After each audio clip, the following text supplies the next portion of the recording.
الحمدللہ رب العالمین والصلاة والسلام علی نبینا محمد وعلی آلہ واصحابہ اجمعین ومن تبعهم بإحسان إلى یوم الدین اما بعد۔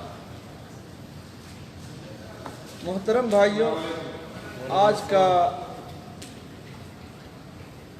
آج کی یہ جو مجلس ہے انشاءاللہ اس میں ہم لوگ گفتگو کریں گے وضو کے تعلق سے، موضوع پر وضو کرنا کیسا ہے۔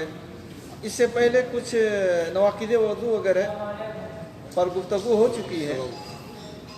آج موضوع پر مسح کرنا، جرابوں پر مسح کرنا، یہ سب کے احکام آپ کے سامنے رکھے جائیں گے۔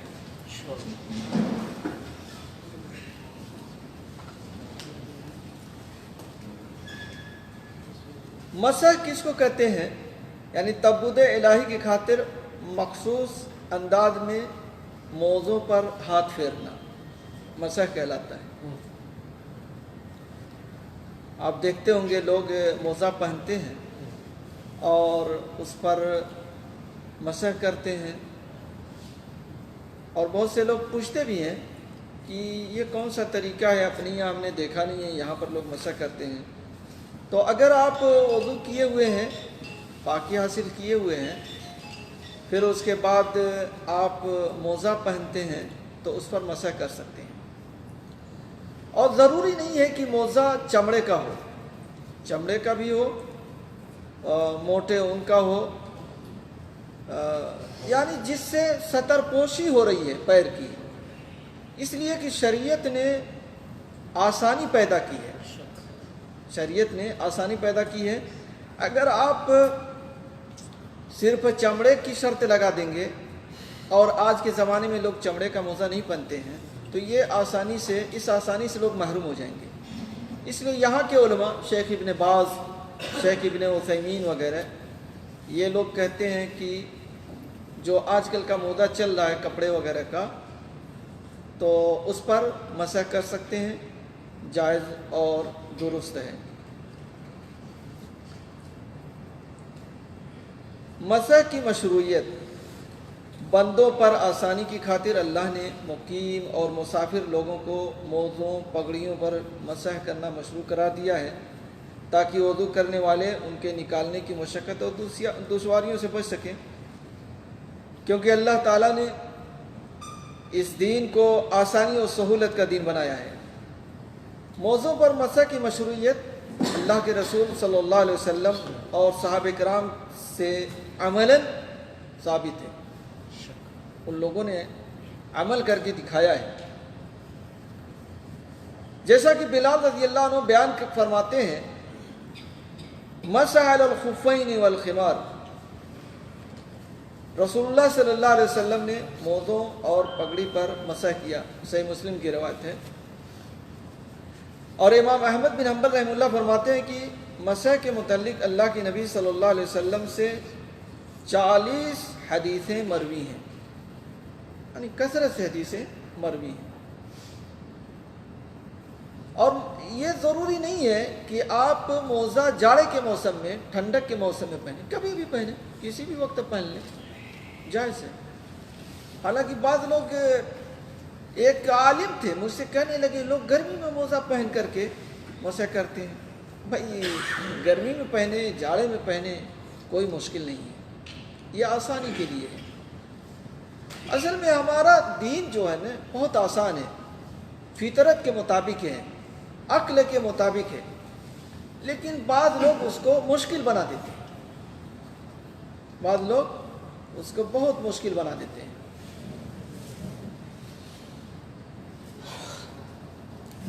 اس لیے نبی صلی اللہ علیہ وسلم کی موافقت میں اگر کوئی آدمی مسح کرتا ہے تو بالکل اچھا عمل کرتا ہے، اس میں کوئی حرج کی بات نہیں ہے، بلکہ یہ نبی کا طریقہ ہے۔ اس میں فرق ہے مقیم اور مسافر کے لیے۔ مقیم ہے تو ایک دن ایک رات، یعنی 24 گھنٹے، اور مسافر ہے تو 3 دن اور 3 رات، 3 دن اور 3 رات مسح کر سکتا ہے، یعنی اسے موزہ نکال کر کے پیر دھلنے کی ضرورت نہیں ہے، 3 دن 3 رات مسح کر سکتا ہے۔ علی رضی اللہ عنہ کہتے ہیں جعل رسول اللہ صلی اللہ علیہ وسلم 3 ایام ولیالیہن للمسافر ویوم ولیلہ للمقیم۔ رسول اللہ صلی اللہ علیہ وسلم نے مسافر کو 3 دن اور 3 رات، مقیم کو 1 دن اور 1 رات موضوع پر مسح کرنے کی اجازت دی ہے۔ یہ صحیح مسلم کی روایت ہے۔ مسح کی مدت کی شروعات موزہ پہننے کے بعد پہلی بار مسح کرنے سے ہوگی، یعنی آپ وضو کیے ہیں، وضو کر کے موزہ پہن لیے ہیں، تو اس کی مدت کہاں سے شروع ہوگی؟ وضو کرنے کے بعد، وضو کر لیا آپ نے اس کے بعد نہیں، موزہ پہننے سے نہیں شروع ہوگی۔ جب آپ وضو کریں گے دوبارہ، حدث ہو گیا یعنی ہوا خارج ہو گئی، پیشاب وغیرہ کیے، اب آپ وضو کر رہے ہیں نا، تو یہاں سے شروع ہوگی اس کی مدت۔ سمجھ میں آیا؟ جیسے مثلا آپ نے وضو کیا، وضو کر کے موزہ پہن لیا، موزہ نکال دے تب بھی کوئی حرج نہیں ہے، آپ کا وضو تو پہلے سے موجود ہے نا، ہے کہ نہیں؟ پہلے سے موجود ہے۔ اب جب وضو ٹوٹے گا وہاں سے شروع ہوگا۔ سمجھ میں آیا؟ جب وضو ٹوٹے گا، جیسے آپ ابھی وضو کیے ہیں اور موزہ پہن لیتے ہیں، تو پہلے سے آپ باوضو ہیں، موزہ پہننا نہ پہننا کوئی مشکل نہیں ہے یہاں پر، ہے نا؟ نکال بھی دیں تب بھی وضو آپ کا باقی رہے گا، ٹوٹے گا نہیں۔ کہاں سے شروع ہوگا؟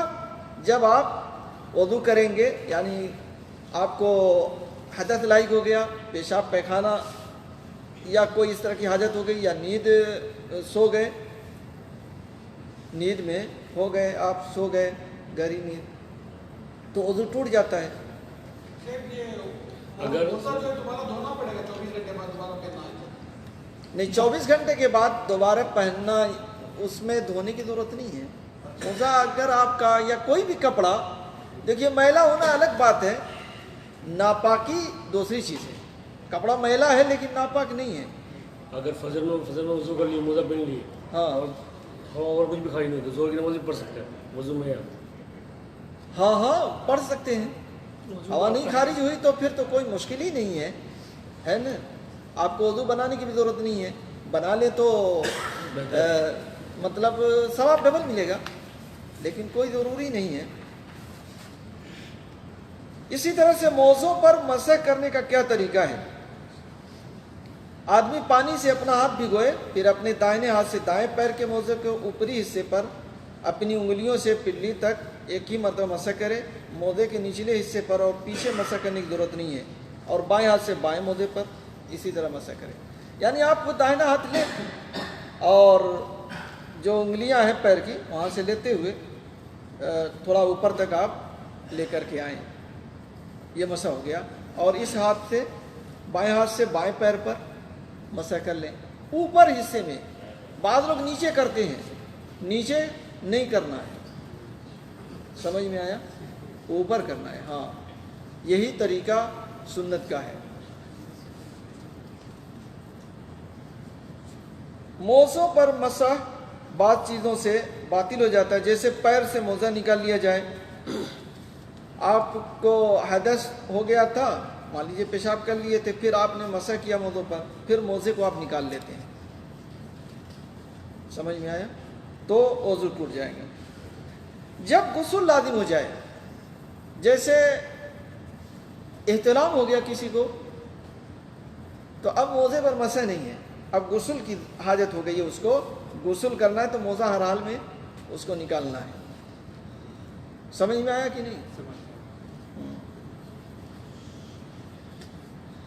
لیکن مدت ختم ہونے کے بعد وضو اسی حالت میں ٹوٹے گا جب نواقض وضو میں سے کوئی چیز لاحق ہو جائے، یعنی اس کی مدت پوری ہو گئی 24 گھنٹے، تو اس وقت ٹوٹے گا جب کوئی ناقض وضو چیز لاحق ہو جائے، یعنی ہوا خارج ہو جائے، پیشاب پیخانے کی حاجت ہو گئی، چلے گئے آپ،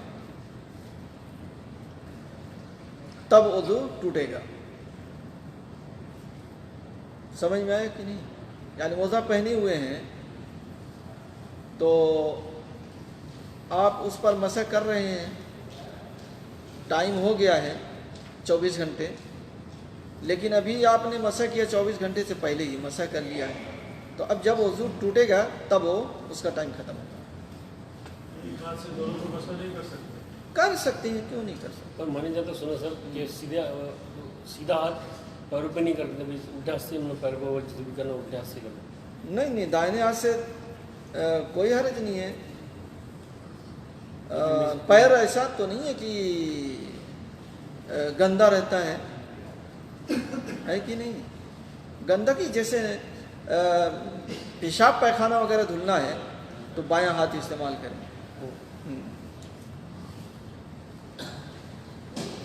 پگڑی اور دوپٹے پر مسح کی کیفیت، یعنی کوئی آدمی پگڑی باندھے ہوئے ہے اور اس کے کھولنے میں دقت ہے تو مسح کر سکتے ہیں۔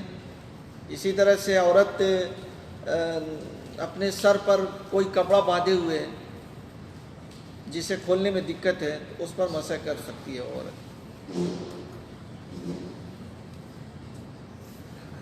اسی طرح سے کہیں آپ کے جسم میں کوئی زخم آ گیا ہے، پٹی وغیرہ آپ نے باندھ لیا ہے، کہیں ٹوٹ گیا ہے یا کوئی زخم ہے، پھوڑا پھنسی ہے اور اس پر پٹی بندھی ہوئی ہے تو پٹی پر آپ مسح کر سکتے ہیں، چاہے اس کو آپ پاکی کی حالت میں لگائے ہوں چاہے ناپاکی کی حالت میں لگائے ہوں، ہے نا، اس پر مسح کر سکتے ہیں۔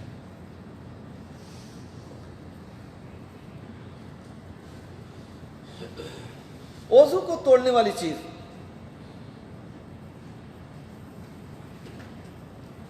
دونوں راستوں سے نکلنے والی چیزیں جیسے پیشاب پیخانہ، اسی طرح سے ہوا ہے، منی ہے، مذی ہے۔ مذی یعنی بعض لوگوں کو گاڑھا پانی آتا رہتا ہے، نوجوانوں کو، تو اس کو مذی کہتے ہیں۔ اور اسی طرح سے ودی ہے، پیشاب کرنے کے بعد عام طور سے وہ آتا ہے۔ اور خون وغیرہ، جیسا کہ ابو ہریرہ رضی اللہ عنہ سے مروی ہے کہ اللہ کے نبی صلی اللہ علیہ وسلم نے فرمایا لا تقبل صلاة من احدث حتى يتوضا۔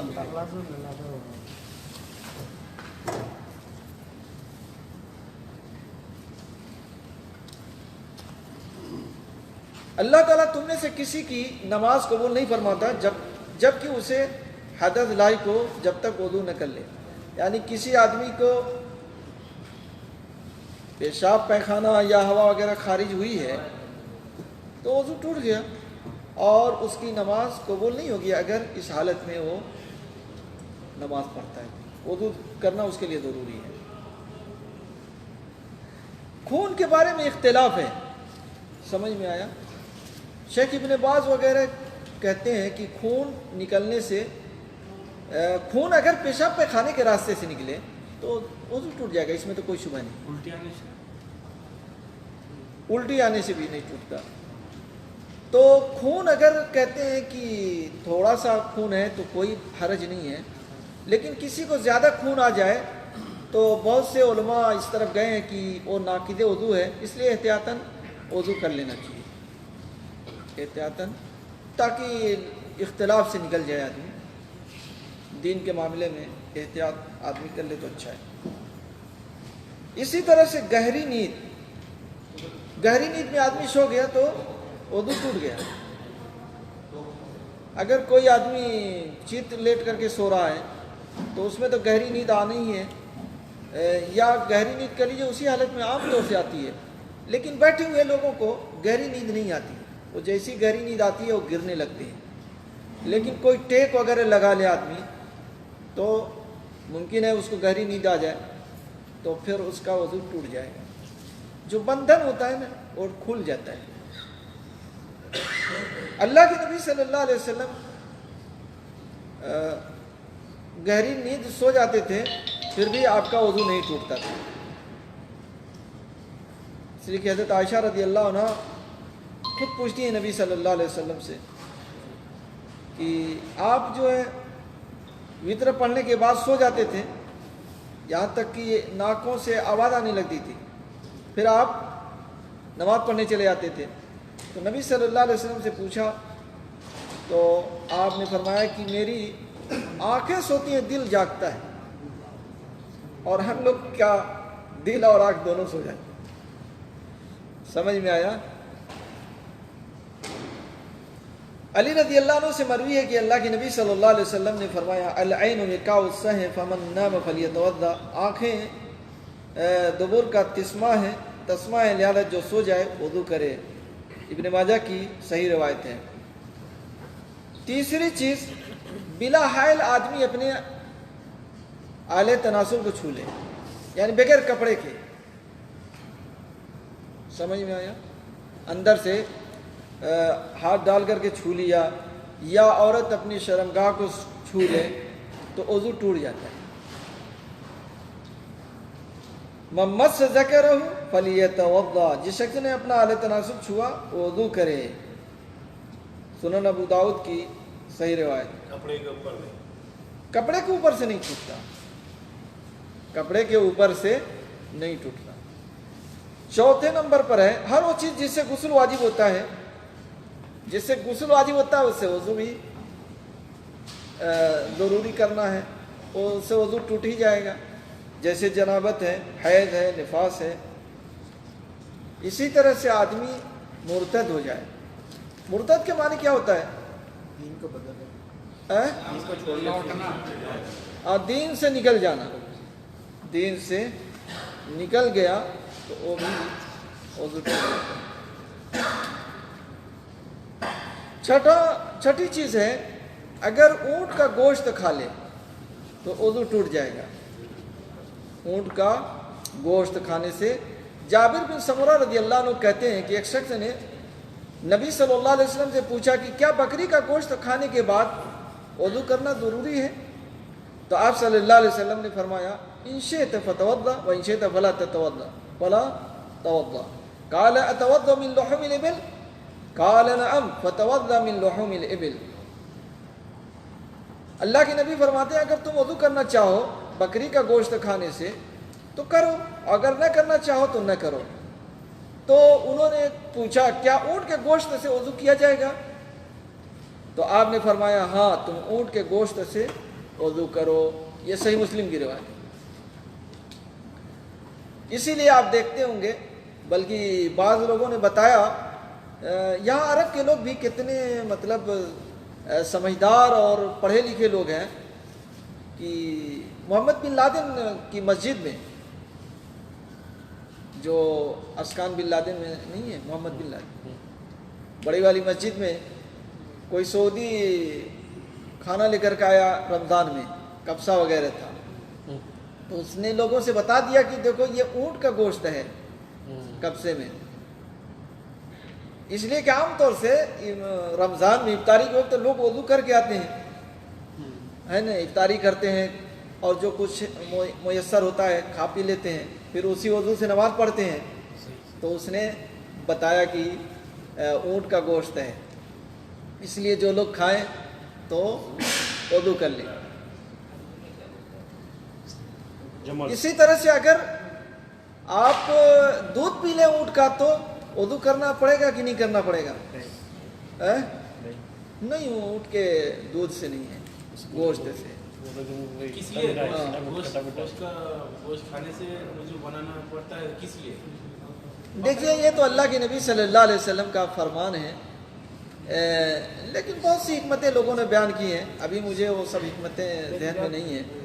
شرح میں نے پڑھا تھا کہ اس کے کمال میں شیطان بیٹھتا ہے، ناک سے پیدا کیا گیا، اور کچھ اس طرح کی باتیں ہیں کہ کچھ تشابہ اس کا شیطان سے ہے، تو اس لیے کہا گیا ہے کہ اونٹ کے گوشت سے وضو کر لیا کرو۔ اسی طرح سے اونٹ کے گوشت کا شوربہ ہو، گوشت کا شوربہ، اس کا پانی ہو، ابال کر کے پانی نکالتے ہیں نا، اس کے پینے سے وضو تو ٹوٹے گا نا سر؟ نہیں ٹوٹے گا، اس کے پینے سے لیکن گوشت کا تو پورا آدمی چھوڑا جائے گا نا اس میں. دیکھیے حدیث میں جو آیا ہے کہ لحم اس کا جو کھائے گا لحوم لیبل اس سے شیخ ابن باز وغیرہ کا فتویٰ یہی ہے کہ شوربے وغیرہ سے وضو نہیں ٹوٹے گا. سمجھ میں آیا؟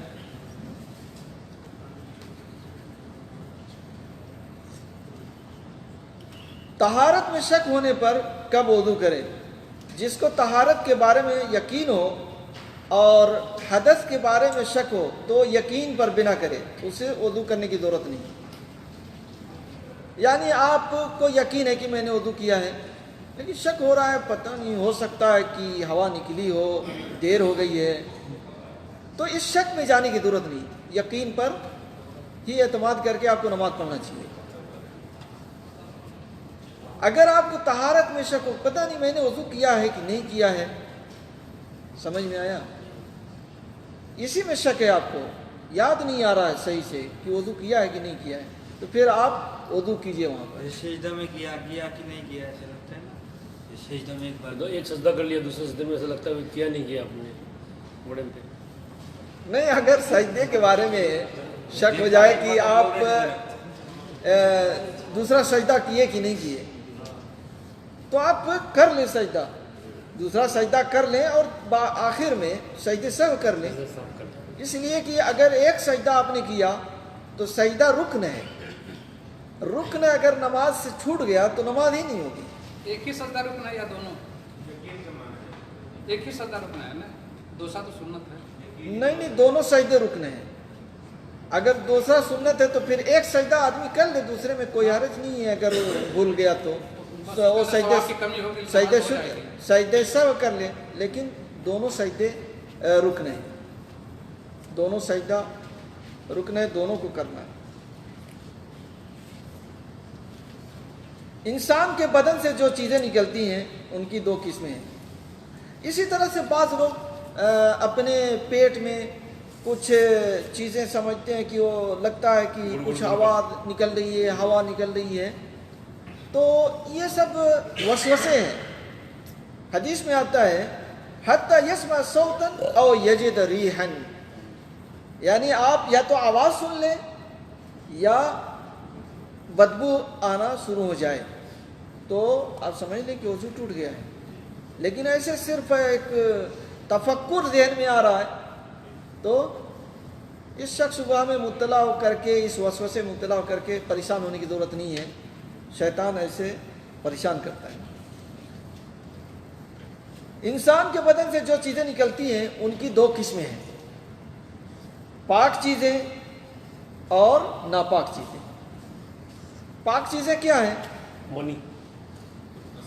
منی، آنسو بھی تو نکلتا ہے، اور اسی طرح سے تھوک ہے، پسینہ ہے نا، منی ہے جو آپ کہیں. ماشاءاللہ آپ لوگ پچھلا درس یاد رکھے ہیں، ہے نا. تو یہ سب چیزیں پاک ہیں. ناپاک چیزیں پیخانہ ہے، پیشاب ہے، مذی ہے، ودی ہے، اسی طرح سے خون جو پیشاب پیخانے کے راستے سے آئے، ہے نا، یہ سب کیا ہے؟ ناپاک ہے. اچھا، اگر دانت سے تھوڑا سا خون نکل گیا کہیں پھنسی وغیرہ سے تو وضو کرنے کی ضرورت نہیں ہے. اس میں بعض لوگ بلا وجہ پریشان کرتے ہیں. بعض لوگ مسواک نہیں کرتے ہیں نماز کے وقت، کہتے ہیں ہو سکتا ہے خون نکل جائے تو وضو ٹوٹ جائے گا. بھائی تھوڑا سا اگر خون نکلتا ہے تو اکثر اہل علم کے نزدیک اس سے کوئی فرق نہیں ہے. اور اللہ کے نبی صلی اللہ علیہ وسلم عام طور سے آپ مسواک کیا کرتے تھے، اور آپ نے حکم دیا ہے نماز کے وقت مسواک کرنے کا، وضو کے وقت مسواک کرنے کا. اور یہاں دیکھیں آپ سعودی عرب میں کتنے ائمہ ہیں، جب اقامت ہو جاتی ہے تو تھوڑا مسواک رگڑتے ہیں، اسی نبی صلی اللہ علیہ وسلم کی سنت کو پکڑتے ہوئے کہ اللہ کے نبی صلی اللہ علیہ وسلم نماز کے وقت بھی وضو مسواک کرنے کا ہے، وضو کے وقت بھی، نماز کے وقت بھی. تو یہ لوگ اس حدیث پر عمل کرتے ہیں، اور ہمارے یہاں بہت سے لوگ اس کا دوسرا ہی مفہوم لیتے ہیں بھائی جب آپ کا منہ صاف ہے، مسواک کیے ہوئے ہیں، تھوڑا سا رگڑنے سے کچھ نہیں ہوتا ہے، سنت ہو رہی ہے، سنت ادا ہو رہی ہے، اور اس کو کرنا چاہیے۔ وضو کی مستحب صورتیں، جیسے قے کے بعد مستحب ہے کہ وضو کر لیں، میت کو اٹھا کر کے لے جائیں تو اس کے لیے وضو کرنا مستحب ہے، ضروری نہیں ہے، سمجھ میں آیا؟ میت کو غسل دیں اور ہر حدث کے وقت وضو کرنا مستحب ہے، یعنی جب بھی ہوا خارج ہو تو آپ وضو کر لیں، وضو کر کے کم سے کم 2 رکعت نماز پڑھ لیں۔ اسی طرح ہر نماز کے لیے وضو کرنا مستحب ہے، یعنی وضو ہے تب بھی اچھا عمل ہے، آپ کو اجر زیادہ ملے گا، لیکن اگر حدث ہو گیا تو کرنا ضروری ہے، بغیر اس کے تو نماز ہی نہیں ہوگی، جیسا کہ ابھی حدیث آپ کے سامنے پڑھی گئی ہے۔ اسی طرح سے اگر کسی کو سلسل البول ہے، بار بار پیشاب کے قطرے آتے ہیں، ہے نا، آج کے زمانے میں تو اکثر لوگ شکایت کرتے رہتے ہیں کہ پیشاب کے قطرے آ رہے ہیں۔ ابھی جیسا بھائی پیشاب کر لیے، وضو وغیرہ کر لیا ہم ہاں لوگ، چلے ایسا احساس ہوتا ہے کہ بھائی 2 ہی بوند گرے تو وضو ہے یا پھر وہی وسوسہ ہو جاتا ہے۔ دیکھیے میں بتا رہا ہوں، مسئلے کو سمجھنے کی کوشش۔ اگر کسی کو قطرات کی شکایت نہیں ہے، یعنی اس کو جو ہے عام طور سے قطرات نہیں آتے، لیکن کبھی اس کو احساس ہوا کہ پیشاب کے بعد کچھ قطرے آ گئے ہیں تو اس کا وضو ٹوٹ گیا، اسے وضو کرنا چاہیے۔ اور اگر کسی کو بیماری ہے، اس کے قطرات آتے رہتے ہیں، وہ جب بھی پیشاب کرتا ہے اس کے قطرات آتے رہتے ہیں، تو یہ اس کی بیماری ہے، وہ ہر نماز کے لیے وضو کرے، اسے کپڑا بدلنے کی ضرورت نہیں ہے، اندر جو ہے کوئی کپڑا پہن لے، چھوٹا سروال کیا اس کو کہتے ہیں، لنگوٹ وغیرہ، اور اس میں کچھ کپڑے رکھ لے، مندیل رکھ لے، تاکہ ہاں ٹیشو جو ہے عربی میں مندیل، تو قطرات باہر نہ جائیں، ادھر ادھر نہ جائیں، اور جب نماز کا وقت ہو جائے تو وہ وضو بنائے اور اس سے نماز پڑھے، جب تک وہ وقت رہے گا اس کا وضو رہے گا۔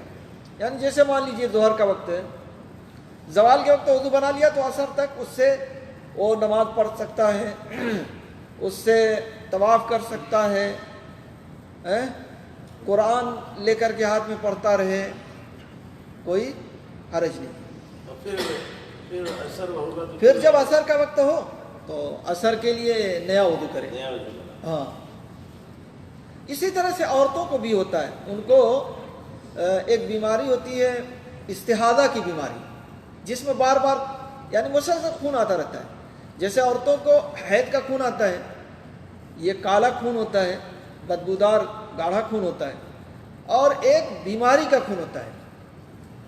حید کا خون تو جوانی کی علامت ہے، یہ تو ہر عورت کو آتا ہے، لیکن ایک بیماری کی وجہ سے آتا ہے، اس کو استحاضہ کا خون کہتے ہیں۔ تو اس میں کیا ہے، وہ برابر خون آتا رہتا ہے، تو اس میں ہر نماز کے لیے وہ وضو کرے گی، ہر نماز کے لیے وضو کرے گی، اس سے نماز پڑھے گی۔ اگر غسل کرے تو اور بہتر ہے، لیکن وضو سے کام چل جائے گا۔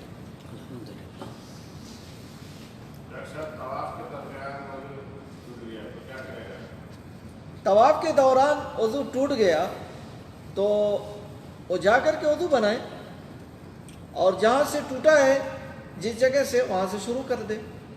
مان لیجیے 2 چکر 2.5 چکر کیا ہے تو 2.5 چکر اس کا محفوظ ہے۔ اب جہاں سے وہ اس کا وضو ٹوٹا ہے وہاں سے جا کر کے وہ وضو بنا کر کے آئے اور طواف کرے۔ طواف کے لیے وضو فرض ہے؟ طواف کے لیے یعنی اکثر علماء اسی طرف گئے ہیں مسجد کہ حرم بغیر سے- وضو کے طواف نہیں ہے، بغیر وضو کے طواف نہیں ہے۔ ہاں، اس میں ایک مسئلہ آیا ہے اور وہ بھی اس پر جو ہے بعض لوگ فتویٰ دیے ہیں، اور ابن تیمیہ نے اس کو لکھا ہے کہ کوئی عورت ہے اس کو حیض آ گیا ہے اور طواف افاضہ نہیں کیا ہے، یعنی حج کا طواف نہیں کیا ہے، جا سکتے ہیں۔ اور اس کی کل فلائٹ ہے اور واپس بھی نہیں آ سکتی، اس کو معاف- ہاں ہندوستان کی ہے، اب وہاں سے کیسے آئے گی؟ سعودیہ میں ہو تو چلو کل آ سکتے ہیں، 10 دن کے بعد آ سکتے ہیں، تو وہ اسی حالت میں جا کر کے طواف افاضہ کر لے، اسی حالت میں جا کر کے طواف افاضہ کر لے اور نکل جائے۔ ہاں فلائٹ وغیرہ اگر اس کی کینسل ہو سکتی ہے، بدل سکتی ہے، آگے پیچھے ہو سکتی ہے تو آگے پیچھے کر لیں۔ ابھی تو فلائٹیں آگے پیچھے نہیں ہو سکتی، پہلے ہوتا تھا۔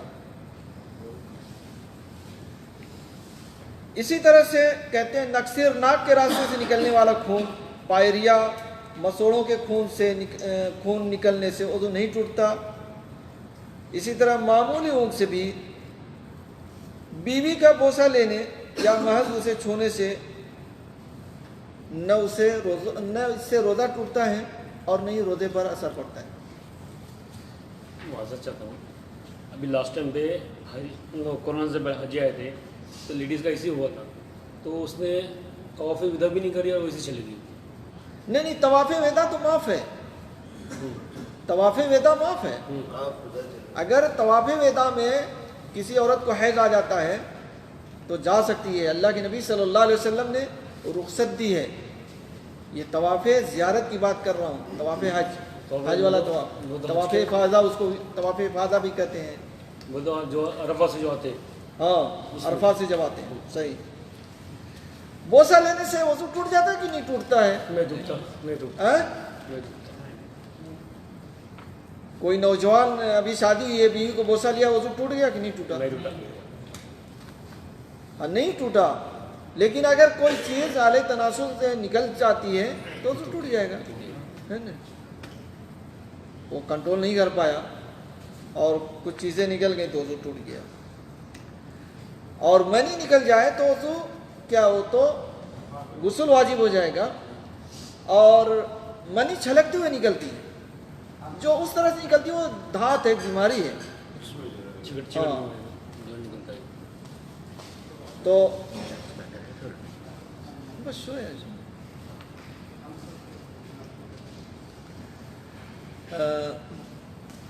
اگر اچھلتے ہوئے نہیں نکلتی ہے تو اس میں غسل نہیں ہے۔ اسی طرح سے کہا لگانے سے بھی وضو نہیں ٹوٹتا۔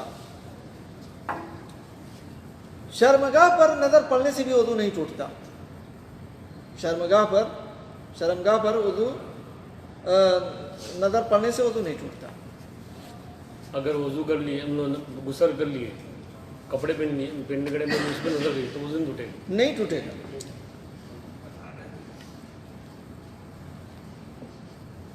اسی طرح سے حیض کے ایام کے علاوہ عورت کے رحم بچے دانی سے سفید یا کچھ زردی مائل دھات پانی کے نکلنے سے نہ عورت کو وضو کی ضرورت ہوتی ہے، نہ ہی کپڑے میں لگے ہوئے اس دھات کو دھونے کی ضرورت ہوتی ہے۔ کہتے ہیں کہ عورت کو بعض دفعہ کچھ پانی نکلتے ہیں شرمگاہ سے، وہ عام طور سے نکلتے رہتے ہیں۔ کہتے ہیں کہ یہ شرمگاہ کی رطوبت ہوتی ہے، اور کہتے ہیں اس حالت سے شاید ہی کوئی عورت محفوظ ہو، اس سے وضو نہیں ٹوٹتا، ان کو عام طور سے نکلتا رہتا ہے، اس سے وضو نہیں ٹوٹتا، جو رطوبت نکلتی ہے عورت کے رحم سے۔ کسی کو لگا نہیں ہاں؟ وضو کیے ہوئے کسی کو لگا دیکھ لیا، مادی عورت کے بچہ کسی کو بھی کیا چیز دیکھ لیے؟ ایسے ہم وضو ہے، کسی کو ہم لگا دیکھ لیں، بچہ ہو یا عورت ہو یا ناتا ہو یا کوئی بھی، تو میرے وضو نہیں، دیکھنے سے نہیں ٹوٹتا ہے، کوئی چیز دیکھنے سے نہیں ٹوٹتا ہے۔ درندے، شکاری پرندے، گدھا، کھچر سب پاک ہیں اگر وہ زندہ ہوں۔ ان کا جھوٹا بھی پاک ہے، البتہ ان کی لید اور خون نجس ہے. گدھے وغیرہ یعنی پاک کا مطلب یہ ہے کہ آپ اس پر بیٹھیں اور اس کا پسینہ لگ جائے تو کوئی حرج نہیں ہے. گدھے پر آپ بیٹھے، اس کا پسینہ لگے، اس کا لعاب لگ جائے تو یہ سب پاک ہے، اس سے وضو نہیں، اس سے کوئی مسئلہ نہیں، کوئی مشکل نہیں.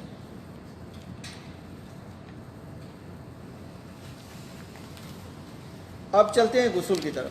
کوئی سوال ہے اس سلسلے میں؟ وضو کے آزان دینے کو ٹائم وضو ضروری ہے؟ بہتر ہے آدمی اذان دے رہا تو وضو کر لے، لیکن بغیر وضو کے بھی اذان دے سکتے ہیں.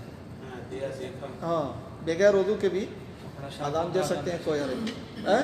کپڑا صاف ہوتا آزان دے سکتے. نہیں، آدمی ناپاک آدمی تو مسجد میں نہیں جائے گا نا. غسل کا بیان. غسل اگر گین پر زبر ہو تو یہ مصدر ہے جس کا معنی ہے دھونا، غسل یعنی غسل معنی دھونا، اور اس کے گین پر پیش ہو تو غسل کہتے ہیں. اس کا معنی کیا ہے؟ غسل کرنا، نہانا. تعبد الہی کی خاطر پاک پانی سے مخصوص طریقے سے پورے بدن کو کے دھونے کو غسل کہتے ہیں.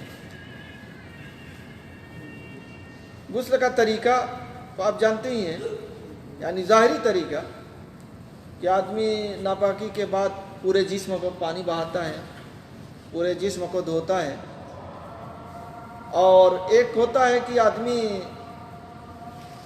گرمی کی وجہ سے وضو کر رہا ہے، غسل کر رہا ہے، اور ایک آدمی وہ ہوتا ہے جو احتلام، جنابت وغیرہ کی وجہ سے کر رہا ہے. سمجھ میں آیا؟ تو جب جنابت وغیرہ ہو تو نیت تو ضروری ہے، یعنی ذہن میں کہ میں جنبی ہوں اور اس کا غسل کر رہا ہوں. پاکی کے لیے غسل کر رہا ہوں یہ نیت. ہاں پاکی کے لیے غسل کر رہا ہوں یہ نیت. ہاں، یہ بند کر دیں، میرے خیال سے اذان ہو رہی ہے، تھوڑی دیر کے بعد چالو کرتے ہیں. بند کرنا آتا ہے آپ کو؟ رک جائیے. یہ نا ہاں کیجئے. انہا ابھی نہیں ہوا. 2-3 ٹائم کر دیا 3 ٹائم کر دیا. ہینگ کر رہا ہوں. ہاں ہینگ ہو گیا ہے. اس ٹائم سے آپ کا موبائل جو ہے نا لائیو نہیں ہو رہا. اچھا اچھا، یہ کیسے کھلے گا؟ اٹھانا پڑے گا. یہ اس کو نہیں کیا چیز کرنا پڑے گا؟ ایک منٹ.